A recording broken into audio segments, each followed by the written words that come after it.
আসসালামু আলাইকুম ভিউয়ার। তো আজকে অলরেডি সবাই জানেন যে এসএসসি রেজাল্ট দেওয়া হবে। তো আজকের ভিডিওতে আমি আলোচনা করব যে কিভাবে এসএসসি রেজাল্ট দেখতে হয়।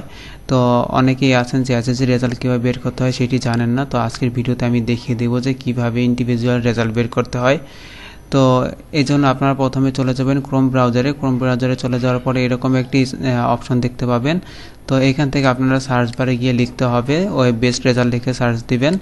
তো ওয়েব বেসড রেজাল্ট লিখে সার্চ দেওয়ার পরে এইরকম একটি ওয়েবসাইট চলে আসবে। তো প্রথমে যে ওয়েবসাইটটি দেখতে পাচ্ছেন এই ওয়েবসাইটটিতে আপনাদের ক্লিক করতে হবে। এখানে ক্লিক করার পরে দেখতে পাচ্ছেন যে এরকম একটি অপশন চলে আসবে। তো এখানে আপনাদের প্রথমে গিয়ে লিখতে হবে যে রেজাল্ট বের করবেন, অর্থাৎ এসএসসি রেজাল্ট যেহেতু একটু পরে পাবলিশ করা হবে, তো সেক্ষেত্রে এসএসসি দাখিল এটাতে ক্লিক করে দিবেন। এরপরে আপনি যেই ইয়ারে পরীক্ষা দিয়েছেন অর্থাৎ রেজাল্ট দিবেন, অর্থাৎ 2024 যেহেতু একটু পরে রেজাল্ট দিবে, তো সেক্ষেত্রে এখানে এটা সিলেক্ট করে দিবেন। তারপরে এখান থেকে এটা ক্লিক করার পরে আপনি যে বোর্ড থেকে পরীক্ষা দিয়েছেন সেই বোর্ডটি এখানে সিলেক্ট করে দিবেন। যদি ঢাকা থেকে পরীক্ষা দিয়ে থাকেন তাহলে ঢাকা বোর্ড দিয়ে দিবেন। যদি মাদ্রাসা বোর্ড থেকে পরীক্ষা দিয়ে থাকেন তাহলে মাদ্রাসা বোর্ড সিলেক্ট করে দিবেন।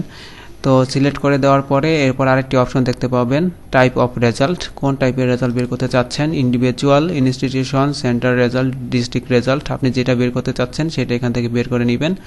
তো ইন্ডিভিজুয়ালে ক্লিক করে দিবেন। ইন্ডিভিজুয়ালে ক্লিক করলে কি আপনাদের প্রত্যেকটা রেজাল্ট চলে আসবে, কোনটাতে কত মার্ক পেয়েছেন সেই অনুযায়ী। এরপর দেখছেন এখানে রোল নাম্বার চাচ্ছে, এখানে রোল নাম্বার বসিয়ে দিবেন। এরপর আপনারা এখানে আপনাদের রেজিস্ট্রেশন নাম্বারটি বসিয়ে দিবেন। তো এখানে রেজিস্ট্রেশন নাম্বার বসানোর পরে সবগুলো ইংরেজিতে বসিয়ে দিবেন, রোল নাম্বার ইংরেজিতে এবং রেজিস্ট্রেশন নাম্বার ইংরেজিতে বসিয়ে দিবেন। দেওয়ার পরে এখানে একটি দেখতে পাচ্ছেন ক্যাপচা কোড। তো এইখান থেকে এই ক্যাপচা কোডটি মিলিয়ে নেবেন। যদি আপনারা ক্যাপচা কোডটি না বুঝতে পারেন তাহলে এখানে রিলোড অপশন আছে, তো এখানে ক্লিক করলেই দেখবেন যে আরেকটি ক্যাপচা কোড চলে আসছে। তো সেটি এখানে বসিয়ে দিতে হবে। এখানে বসিয়ে দেওয়ার পর যদি ভিউ রেজাল্টে ক্লিক করে দেন তাহলে আপনাদের এরকম একটি রেজাল্ট চলে আসবে। তো এইভাবে আপনারা আপনাদের রেজাল্টটি বের করতে পারবেন। এরপর যদি আপনাদের প্রিন্টার থাকে বাসায় তাহলে হচ্ছে এখান থেকে সরাসরি ক্লিক করে প্রিন্ট করতে পারবেন বা এখান থেকে আপনারা রেজাল্টটি দেখতে পারবেন। তো এই ছিল মূল আলোচনা। তো আশা করছি আজকের ভিডিওটি আপনাদের ভালো লেগেছে।